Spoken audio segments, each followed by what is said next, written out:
Finding Langston, Chapter 11. Daddy takes a gray linty handkerchief from his pocket. Wipe your eyes, he says.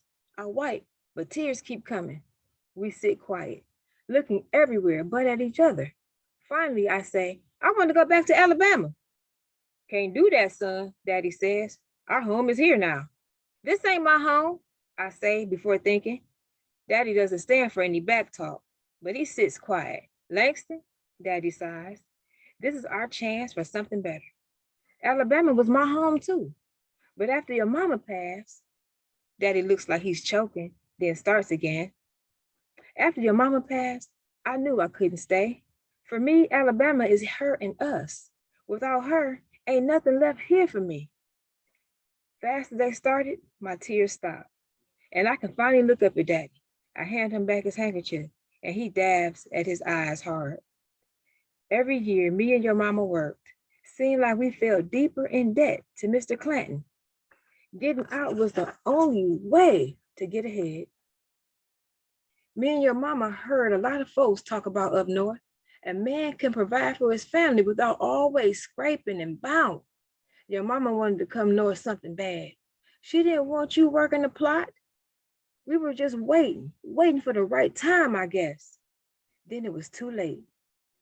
I was lucky to get my job down at the plant. Lucky folks here still hire a colored man with all the soldiers coming back. I ain't got to spend my days yes, sir, and no, sir. Just do the work and collect my check at the end of the week with enough to help back home too. Helps me hold my head just a little bit higher. You understand what I'm saying? I nod. We got to make the best of this. For your mama, she'd be proud of you going to school. And me making a way? But don't you miss Grandma and Aunt Lena and being back in? He didn't let me finish. I'm planning on sending for them soon as I can, he says. Soon as I get a bigger place, some more money saved. Hearing that makes my heart beat a little faster. Thinking about Grandma and Aunt Lena and my cousins coming to Chicago, Daddy stands. Let's get started on dinner before it gets cold, he says.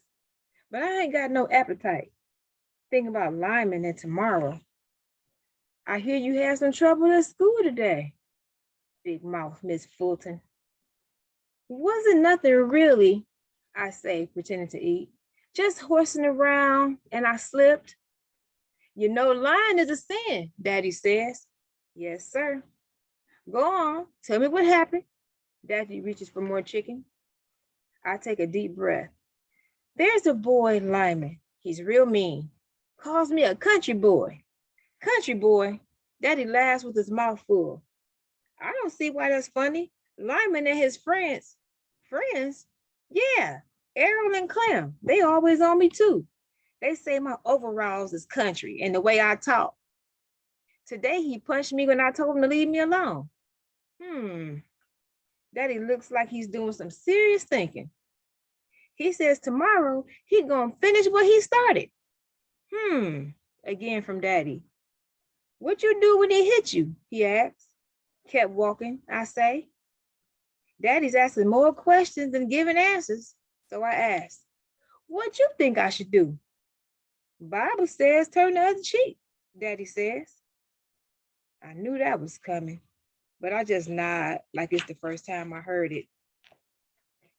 Daddy is washing up the dishes when we hear a knock on the door. Both of us surprised, because ain't no one ever knocked on our door before. Who is it? Daddy asks. It's Pearl, Henry. Who is Pearl? Daddy opens the door and Miss Fulton is standing there holding 2 plates. I made some apple pie tonight and thought maybe you and Langston might like some. Why, thank you, Pearl. When did Daddy start calling her Pearl? He reaches for the plates. Like to come in for a minute? Daddy asks. Oh, no. I just wanted to drop those off. Figured you both could use a little something to sweeten your day. Thank you, Pearl. I get these plates back to you in the morning. No rush, Henry, Miss Fulton says. Didn't even know she could smile like that. Her teeth are so white and pretty, they can light up a room. Daddy hands the plates to me and closes the door. We sit at the table, eat. some of the best apple pie I ever had. Me and Daddy's plates barely need washing. We scraped them so clean. Miss Fulton was right. This day really did need some sweetening. When me and Daddy leave for school in the morning, Daddy turns right instead of left to the L train. I'm going to talk to you. I'm going to walk you to school today, Daddy says. I barely slept last night thinking about Lyman. I thought about pretending to be sick, but seeing as I told Daddy all about yesterday was no use. Daddy's walking fast. I know his boss down at the Maxwell Brothers plant will give him a hard time if he's too late. Daddy said they fired one man came in 2 days in a row. Daddy takes the L and a bus to get to work, but he still gets there early every day. Don't believe in getting them one more excuse to knock a colored man down, Daddy says all the time. We walk through the schoolyard, still almost empty. We go right up the front stairs, turn left inside, and Daddy walks into the principal's office. He tells me to wait outside. Time Daddy comes out, the hall is filled and emptied again. Go on to class, Daddy says. I'll see you home later. I go on up to class late and look around the room for Lyman. He sits all the way in the back, but his chair is empty. If Daddy got Lyman in trouble with the principal, it's going to be worse for me than before.